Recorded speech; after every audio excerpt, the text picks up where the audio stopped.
அன்னதானம். தானத்திலேயே மிகப்பெரிய தானம், சிறந்த தானம் அன்னதானம் தாங்க. ஆமாங்க. ஒரு உயிர் இந்த மண்ணில பிறக்குதுன்னா, அதுக்கு அடிப்படை உணவு. அதே உயிர் இந்த பிரபஞ்சத்தில நல்லா வாழ்றதுக்கும், வாழ்வாதாரத்துக்கும் அடிப்படையா இருக்கக்கூடியதும் உணவு தாங்க. இப்படி இருக்கும்போது ஷீரடியில நம்ம சாய்பாபா அங்க செஞ்ச அன்னதானத்த, அற்புதமான லீலைகள, அவருடைய பக்தர் தாத்யா கேள்கருக்கு கொடுத்த உபதேசங்கள எல்லாமே இந்த வீடியோல பார்க்க போறோங்க. சொல்லப் போறோம். ஸோ வீடியோவை ஸ்கிப் பண்ணாமல் பாருங்கள்.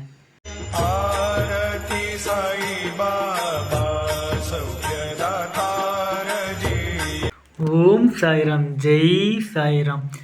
சாய்பாபாவுடைய அற்புதமான லீலைகளையும் அவருடைய உபதேசங்களையும் கேட்கறதுக்காக ஷீரடி மக்கள் பார்த்தீங்கன்னா பாபாவை தரிசனம் செய்கிறதுக்காக தினசரி அவரை வணங்குறதுக்காக பாபாவை பார்க்க வந்தாங்க. அப்படி வந்துட்டுருக்க ஒரு நாள் தான் பாபா வந்து முடிவு பண்ணார். என்ன முடிவு பண்ணார்னா, வரக்கூடிய மக்களுக்கு வயிறார சாப்பாடு போடலாம், அன்னதானம் செய்யலாம் அப்படின்னு முடிவு பண்ணி அவரே சேர்த்து வச்சுருந்த காசை எடுத்துகிட்டு நேராக கடைக்கு போகிறாரு. போயிட்டு காய்கறி, பலசரக்கு ஜாமான் எல்லாம் வாங்கிட்டு அண்டின்னு சொல்லிட்டு ஒரு பாத்திரத்தில், அந்த ஒரு பாத்திரம் பார்த்தீங்கன்னா 50 பேர் சமைக்கக்கூடிய ஒரு பாத்திரம். அதே மாதிரி இன்னொரு பெரிய ஒரு ஹண்டி எடுக்கிறாரு.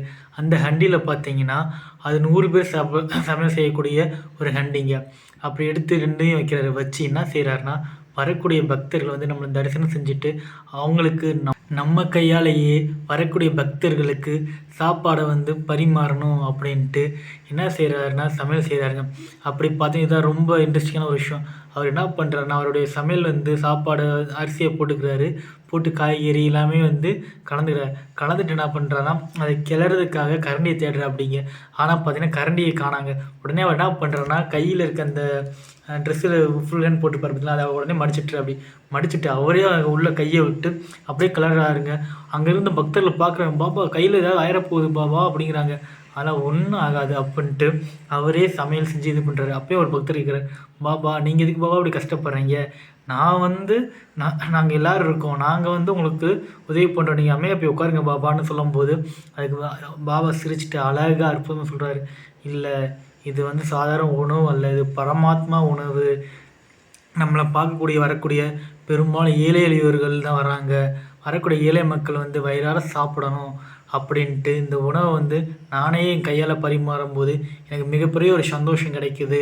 அதை நானே செய்கிறேன்ட்டு பாபாவே வந்து பார்த்திங்கன்னா ஒவ்வொரு பக்தர்களுக்கும் அவரே பரிமாறாரு உணவை. அப்படி ஒவ்வொருத்தரும் சாப்பிட்டாங்க பார்த்தீங்களா, அவங்க சாப்பிட்டவங்க எல்லாருமே பாபாவால் வந்து ஆசீர்வதிக்கப்பட்டவங்க தாங்க. ஆமாங்க, அதுக்கெல்லாம் எவ்வளோ பெரிய கொடுப்பனை இருந்துக்கணும் பாபா கையால் வந்து சாப்பாடை சாப்பிட்றதுக்கு. அது மட்டும் இல்லைங்க, இன்னொரு அற்புதமான ஒரு விஷயம் நடந்திருக்கு. என்ன விஷயம் நடந்திருக்குன்னா, பாபாவுடைய பக்தர் பார்த்தீங்கன்னா தாத்தியா கேள்கர்னு இருக்கார். அவர் என்ன பண்ணுறாருன்னா, அவர் சுத்த பிராமணர். பாபாவை தரிசனம் செய்யக்கூடிய சில பக்தர்கள் பார்த்தீங்கன்னா அசைவ உணவு வந்து விரும்பி சாப்பிடக்கூடியவங்க.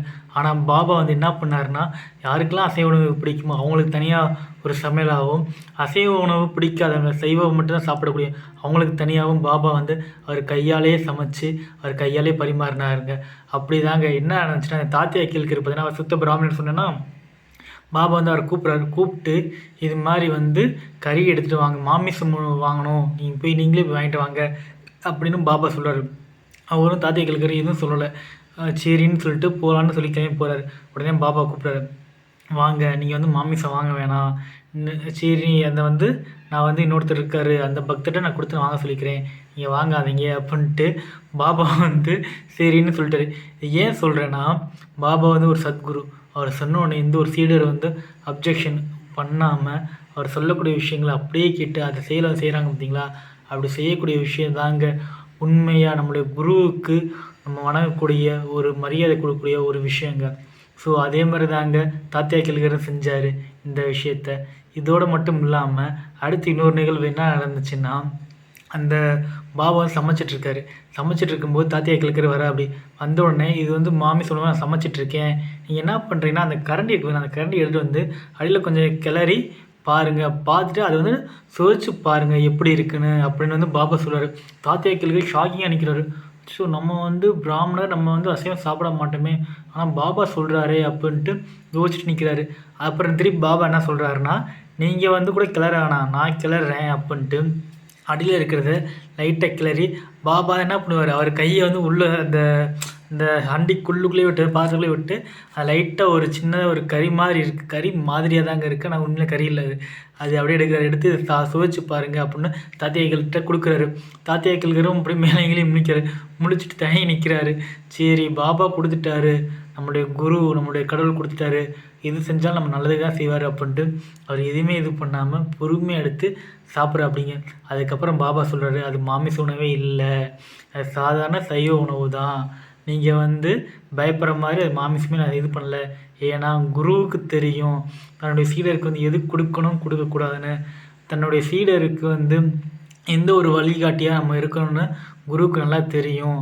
அதனால நான் சும்மா உங்களை சோதித்து பார்த்தேன் அப்படின்ட்டு ஒரு ஒரு என்ன சொல்கிறேன்னா, ஒரு தகப்பன் தன் குழந்தைங்களுக்கு ஒரு சின்ன விளையாட்டு விளையாடுவாங்க பார்த்தீங்களா, அது மாதிரி தாங்க பாபாவும் தாத்தைகள்கிட்ட செஞ்சாப்படி. இதோடு மட்டும் இல்லைங்க, பாபாவோட தரிசனத்துக்கு வரக்கூடியவங்க சில மாற்றுத்திறனாளியே இருந்தாங்க.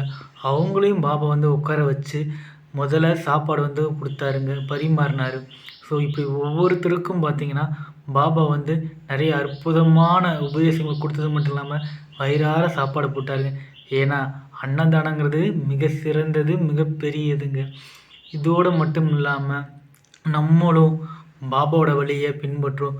முடிஞ்ச வரைக்கும் ஒருத்தரோ 2 பேர்த்துக்கோ அன்னதானம் செய்யலாங்க. அதுவும் டெய்லியும் மேலே செய்ய முடியாது. ஏதோ ஒரு நல்ல நாளோ பெரிய நாளோ முடிஞ்ச உதவியை ஏழை எளியவர்களுக்கு நம்மளை செய்வோம். ஏன்னா எவ்வளோ பேரை நீங்கள் ஸ்ட்ரீட்டில் பார்க்குறீங்க, ஸ்ட்ரீட் மீன்ஸ் தெருவில் பார்க்குறீங்க. ஸோ அதில் முடியாதவங்க நிறைய பேர் இருப்பாங்க. அவங்களுக்கு எது நம்மளால் முடிஞ்சது சாப்பாடு வாங்கி தர முடியாட்டினாலும் அட்லீஸ்ட் ஒரு 10 ரூபாய்க்கு 20 ரூபா ஒரு பிஸ்கட்டோ டீயோ கூட வாங்கி கொடுக்கலாங்க. ஸோ இந்த வீடியோ உங்களுக்கு பிடிச்சிருந்துச்சுன்னா மறக்காமல் சப்ஸ்கிரைப் பண்ணுங்கள்.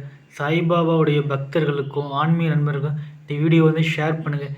ஏன்னா பாபா அன்னதானங்கிறது மிகப்பெரிய ஒரு விஷயம். ஏன்னா யார் ஒருத்தர் அன்னதானம் பண்ணுறாங்களோ அவங்க கடைசி வரைக்கும் வாழ்க்கையில் அவங்களோட வாழ்க்கையில் இல்லைங்க, அவங்க வாழ்ந்த பிறகும் பேசப்படுவாங்க. அதற்கு உதாரணமாக இருக்கக்கூடியவர் யாருன்னா ஐயா காமராஜர். இப்போ தற்போதைய காலகட்டத்தில் கடைசியாக இறந்தார் பார்த்திங்களா, திரு விஜயகாந்த் அவர்களும் பாருங்கள், இறந்ததுக்கப்புறமும் பேசக்கூடியவங்க, ஒரு அற்புதமான தலைவராக இன்னமும் விளங்கிட்டு இருக்காங்க. ஸோ நம்ம அந்தளவுக்கு பெரிய அளவுலாம் நம்ம செய்யக்கூட வேணாங்க. யார் மனதையும் புண்படுத்தாமல் பொறுமையாக நம்பிக்கையோட ஃபஸ்ட்டு நம்ம சாய்பாபாவை வணங்குவோம். நம்மளால் முடிஞ்ச உதவியும் அன்னதானத்தையும் மற்ற மக்களுக்கு நம்ம செய்வோம். இந்த உலகத்தில் வன்முறை நிகழாத வரைக்கும் வேணும்னா அதுக்கு ஒரே ஒரு வழி, ஆன்மீக வழி, அறவழி. அதுக்கு நம்ம முழுமையாக சாய்பாபாவை வணங்குவோம். பொறுமையுடனும் நம்பிக்கையுடனும் வணங்கினா நம்ம பாபா நமக்கு எல்லாமே கொடுப்பாருங்க. எனக்கு வாழ்க்கையில் சில விஷயங்கள் கொடுத்துருக்காரு, அதேமாதிரி உங்களுடைய வாழ்க்கையிலையும் எல்லா விஷயங்களையும் கொடுப்பாருங்க. ஸோ உங்களுக்கு இந்த வீடியோ பிடிச்சிருந்துச்சுன்னா ஷேர் பண்ணுங்கள். ஓம் சாய்ராம், ஜெய் சாய்ராம். சாய்ராம் சொல்ல மறந்துட்டேன், இந்த வீடியோ எண்டில் பார்த்தீங்கன்னா என்னுடைய சப்ஸ்கிரைபருக்கும் ஆன்மீக நண்பர்களுக்கும் சாய்பாபா பக்தர்களுக்கும் நன்றி சொல்லக்கூடிய ஒரு வீடியோ அட்டாச் பண்ணியிருக்கேன். ஸோ மறக்காமல் அந்த வீடியோ பாருங்கள். ஏன்னா எந்த ஒரு எதிர்பார்ப்பும் இல்லாமல் என்னுடைய வீடியோ பார்க்கக்கூடிய ஆன்மீக நண்பர்களுக்கு மிகப்பெரிய நன்றி சொல்லும் விதமாக அந்த வீடியோ அட்டாச் பண்ணியிருக்கேன். ஸோ அந்த வீடியோ மறக்காமல் பார்த்துருங்க. உங்களுக்கு இந்த வீடியோ பிடிச்சினா மறக்காமல் லைக்கும் பண்ணுங்கள். ஓம் சாய்ராம், ஜெய் சாய்ராம்.